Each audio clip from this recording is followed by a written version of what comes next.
after such a positive 2 weeks ago or 10 days ago against Wales, heading into the autumn? How are the guys feeling?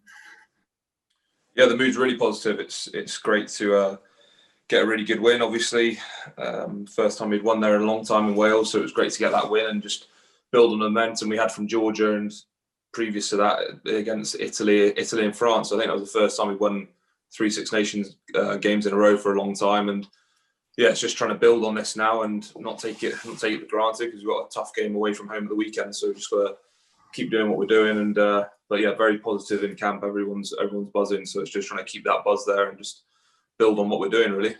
Yeah, how much emphasis has been placed on continuing to rack up the wins? Because it's something over the last few seasons that you guys have been capable of some really great performances, but haven't always backed it up over a long period. How much emphasis has been placed on delivering the W's over the next few weeks?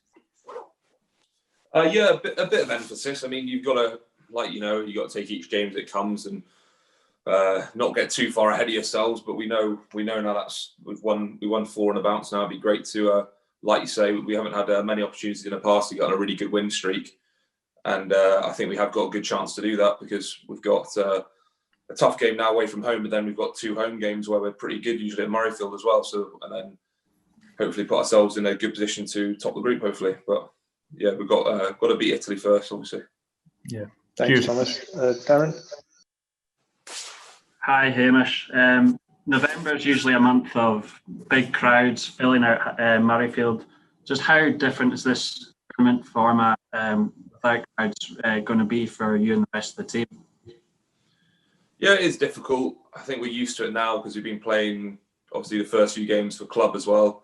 So we maybe had 6 club games before we went into that Georgia game. I have to say the Georgia game was pretty weird at Murrayfield, like the first international without a crowd. But I think it's one of those things you just got to go pretty quick and get used to it, because it's going to be like that for the foreseeable future. Obviously, some good news out today about a possible vaccine and stuff. So who knows where we'll be come Six Nations time. But right now, it is what it is, and you've just got to try and get on with it, really.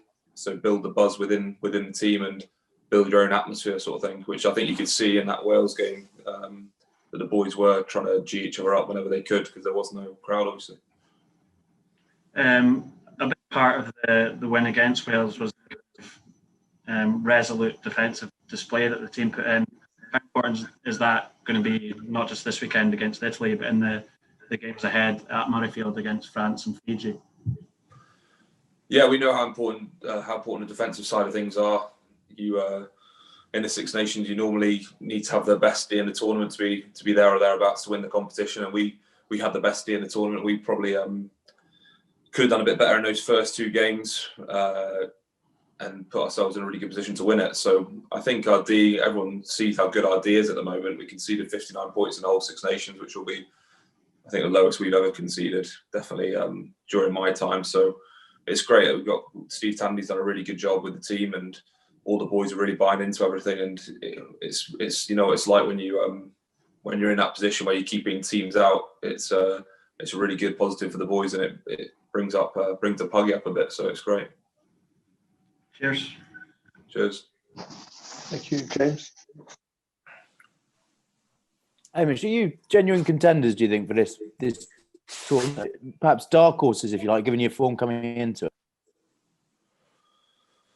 Yeah, definitely. I think obviously each game's going to be tough and pose different challenges. Italy away from home, we'd never have easy games against Italy. We know how tough they are sometimes, so we don't want to get ahead of ourselves. But I think we've got quite a nice group, and France at Murrayfield over the last 4 or 5 years, we've got a very good track record against them at home. So we know how good they are though as well. But I think we can put ourselves in a very good position to top the group, and then let's see what happens. And you've been involved with a lot of Scotland squads over the last 5 years. Where do you rate this one? And can you give us an idea of the feeling within the camp? Because from outside, it looks like you're growing a very good thing. You're developing well, and you're moving in a very good direction. Yeah, I think this is a great squad of boys we've got. We're all very close. It's a tight knit group, and I think the coaching staff we've got here now, we're in a really good position to make things happen. But at the same time, in sport, things can change very quickly, and all it takes is one bad result for you to all start getting a bit of stick again. Look where we were at after the after the Ireland and what were the first two games? Ireland and England game.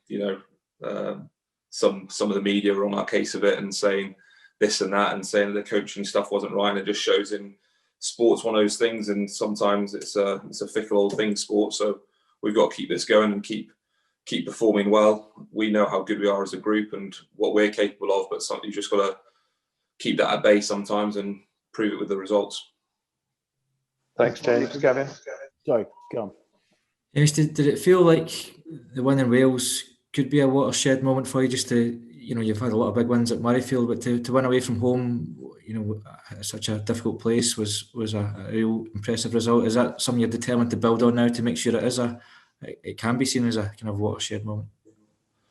Yeah, 100%. I think winning away from home, just like winning at home, it's a habit. And I know since my time with Scotland, it's been tough. We've always struggled away from home, bar a few big wins in Australia, Wales at the weekend, and Italy. We struggle away from home, and I think it could be one of those moments where the boys involved and the squad involved in that, all it takes is one or two results like that to start believing that you can go to these places and win regularly. So we know what we're like at Murrayfield. We know how good a team we are at Murrayfield, and like you said, I think if we can get those away wins, then we're going to be a real force to be reckoned with.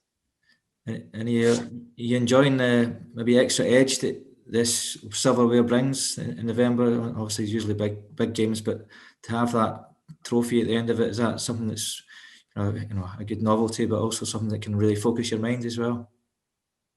Yeah, it's great. It's a new tournament, and there's a bit of silver at the end, but yeah, we want to keep these wins going and build into the Six Nations for next year and stuff like that. So it's an important and nice to have a bit of silver at the end of it. But yeah, it's like anything. We've got a few big games before we worry about the silverware.